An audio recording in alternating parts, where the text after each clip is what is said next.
धूप में long ride पर निकलते हैं तो हमारी बाइक के टायर्स का प्रेशर अपने आप बढ़ जाता है। जी हाँ, जयपुर की रात की खूबसूरती को शब्दों में बयां करना अपने आप में एक अलग ही मजा है। Hey what's up YouTube family, स्वागत है आपका डे 21 के एक और बिल्कुल कड़क डेली व्लॉग में। भाई साहब 3 हफ्ते यानी 21 दिन लगातार पूरे हो चुके हैं हमारी इस डेली व्लॉगिंग जर्नी को।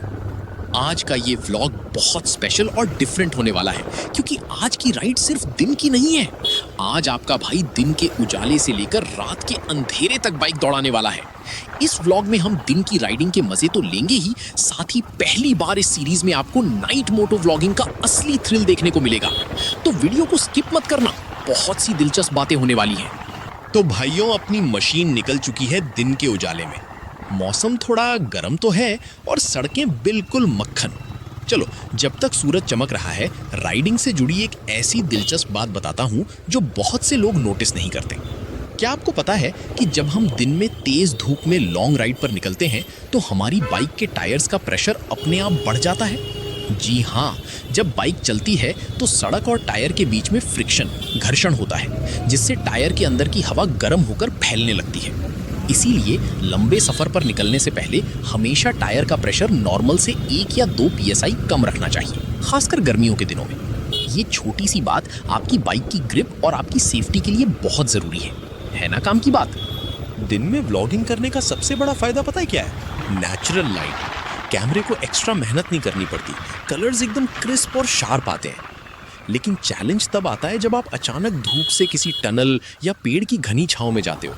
कैमरे का जो अपर्चर और एक्सपोजर होता है ना, वो पागल हो जाता है। उसे तुरंत खुद को एडजस्ट करना पड़ता है। एक व्लॉगर के तौर पर हमें ये ध्यान रखना पड़ता है कि सूरज हमारे पीछे हो ताकि व्यूअर्स को एकदम क्लियर व्यू मिले। बाइक चलाते वक्त सामने अगर कोई गड्ढा या कोई इंसान अचानक आ जाए तो हमारी आंखें सीधे उसी खतरे पर टिक जाती हैं। और साइंस कहती है कि बाइक हमेशा उसी तरफ जाती है जहां आपकी नज़र होती है। एक प्रो राइडर हमेशा इस चीज़ की प्रैक्टिस करता है कि जब भी कोई खतरा सामने आए तो खतरे को मत देखो, बल्कि उस खाली रास्ते को देखो जहां से आप बाइक निकाल सकते हो। कल भी मैंने यही किया। बंदे को देखने के बजाय मेरा ध्यान उस 1 फीट के खाली गैप पर था जहां मुझे बाइक रोकनी थी। अगली बार जब आप राइड करो तो इस बात को याद रखना, ये बहुत काम की चीज़ है। And welcome to the dark side. लो जी, हो चुकी है रात और अपनी राइड का दूसरा फेज शुरू हो चुका है। भाई साहब, रात में मोटो व्लॉगिंग करने की वाइब ही बिल्कुल बदल जाती है।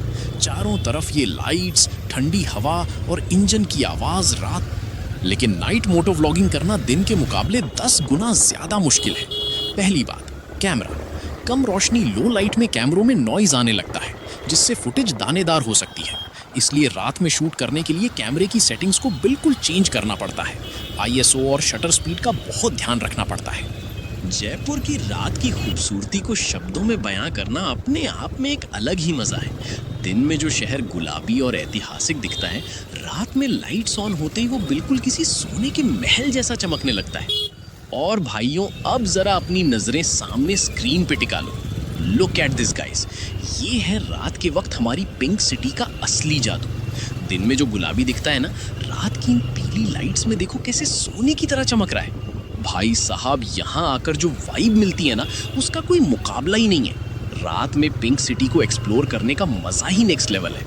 तो भाइयों, दिन के उजाले से शुरू हुआ हमारा डे 21 का ये सफ़र आकर ख़त्म हुआ है रात की राइड, और मैं सिटी से बाहर निकल चुका हूँ। आज दिन की साइंस, रात की वाइब और नाइट मोटो व्लॉगिंग के चैलेंज के बारे में बातें करके बहुत मज़ा आया। उम्मीद है आपको ये डे टू नाइट का कॉन्सेप्ट और ये व्लॉग बिल्कुल बोरिंग नहीं लगा होगा। अगर आज का व्लॉग अच्छा लगा हो तो वीडियो को एक बड़ा सा लाइक ज़रूर देना। कमेंट्स में बताओ कि आपको दिन की राइडिंग ज़्यादा पसंद है या रात का थ्रिल। नए हो तो सब्सक्राइब का बटन दबा देना।